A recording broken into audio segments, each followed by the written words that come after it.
রিপন ভাই একজন সাদাসিধা মানুষ, গ্রামের খুবই ভালো মনের মানুষ। ওনাকে নিয়েও মানুষ বাদ দেয় নাই, ওনাকেও নাজেহাল করে ফেলছে।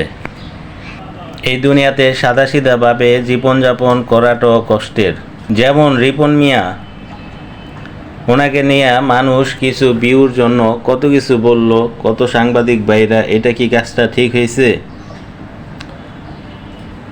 ভাই, ঘরের ভিতরে যদি কোনো কথা বাহির থেকে শুনে, ওই কথাটাও মানুষকে বলা যায় না ভাই।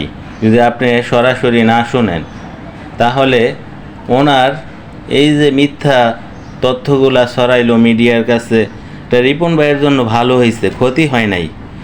রিপন ভাই বিনামূল্যে, বিনা টাকায় উনি মার্কেট পাইছে, বিনা টাকায় ওনার হয়ে গেছে, কোনো কষ্টই লাগে নাই। দেখেন, আল্লাহ তাআলা যা করে ভালোর জন্যই করে। রিপন ভাইয়ের বেলায় তাই হয়েছে। আল্লাহ ওনার দিকে ভালোভাবেই চাইছে, মানুষ চাইছে ওনারে নিচে নামাইতে, আল্লাহ তাআলা ওনারা উঠাই দিছে। এটাই বাস্তবতা, এটাই ঠিক, এটাই হলো খেলা। ধন্যবাদ, ভালো থাকবেন রিপন ভাই। আপনার জন্য দোয়া রইল। আল্লাহ আপনাকে ন্যায় খায়ের দান করুক, সবসময় সুস্থতা দান করুক, 5 ওয়াক্ত নামাজি বানাক, দুনিয়া এবং আখেরাতে দোনোখানে কল্যাণকর করুক আপনাকে। রিপন ভাই, আমাদের জন্য দোয়া করবেন। আল্লাহ হাফেজ। সবাইকে একটা কথাই বলবো, কারো পিছে লাগতে চাইবেন না।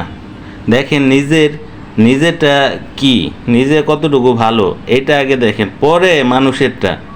নিজে ভালো কিনা এটা আগে, ঠিক আছে? আর রিপন ভাই একদম সাদাসিধা মানুষ, বুঝতে পারছেন আপনারা? ওকে, আল্লাহ হাফেজ, ধন্যবাদ।